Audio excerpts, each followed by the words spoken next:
क्या एक पढ़े लिखे बैंक अफसर का गुस्सा इतना बेकाबू हो सकता है कि वो अपने ही परिवार को खत्म कर दे? क्या एक लव मैरिज का अंत 2 हत्याओं और एक खुदकुशी तक पहुंच सकता है? पत्नी की हत्या के बाद मानस अपने घर क्यों लौटा और अपनी बीमार बहन की जान लेने के बाद उसने खुद को भी गोली क्यों मार ली? ये दिल दहला देने वाली वारदात उत्तर प्रदेश की राजधानी लखनऊ के गोमती नगर इलाके की है। स्टेट बैंक ऑफ इंडिया के अफसर मानस वाजपेयी पर अपनी पत्नी दिव्या और बहन तुलिका की गोली मारकर हत्या करने का आरोप है। इसके बाद मानस ने खुद को भी गोली मार ली।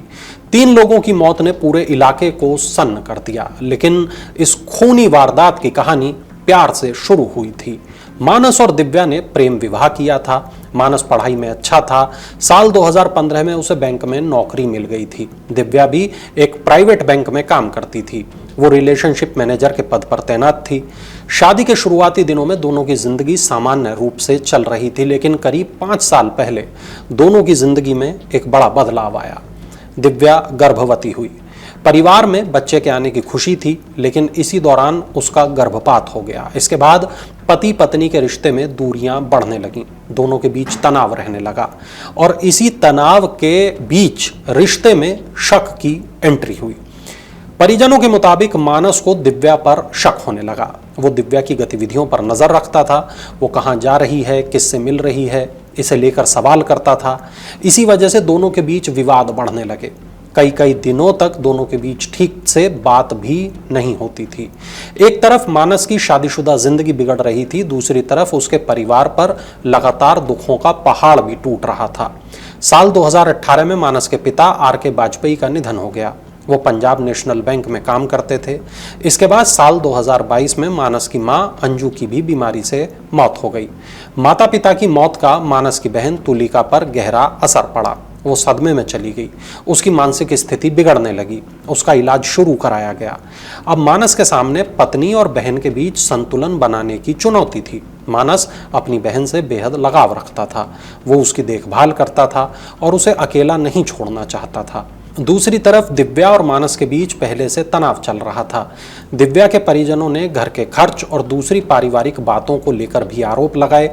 धीरे धीरे पति पत्नी का विवाद इतना बढ़ गया कि दिव्या अपने मायके में रहने लगी।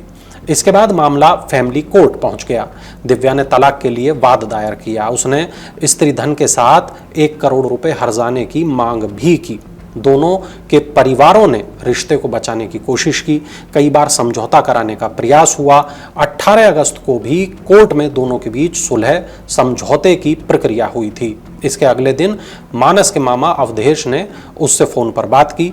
मामा के मुताबिक उस समय मानस सामान्य तरीके से बात कर रहा था। बातचीत से उन्हें किसी अनहोनी का अंदेशा नहीं हुआ, लेकिन इसके बाद जो हुआ उसने पूरे मामले को एक खूनी मोड़ दे दिया। मानस अपने साथ 3 असलहे लेकर निकला और इनमें से 2 पिस्तौल और एक तमंचा बताया गया है। उसने अपने एक परिचित ऑटो चालक मुकेश को अपने साथ लिया। मुकेश करीब 15 साल से मानस को जानता था। मानस ऑटो से उस बैंक के बाहर पहुंचा जहां दिव्या काम करती थी। वहां मानस और दिव्या के बीच विवाद शुरू हो गया। बात मारपीट तक पहुंच गई।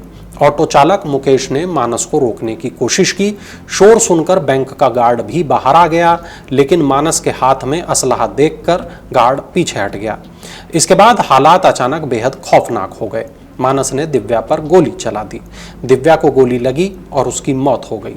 जिस रिश्ते की शुरुआत प्रेम से हुई थी, विवाह तक पहुंचा था और उसका अंत अब हत्या में बदल चुका था।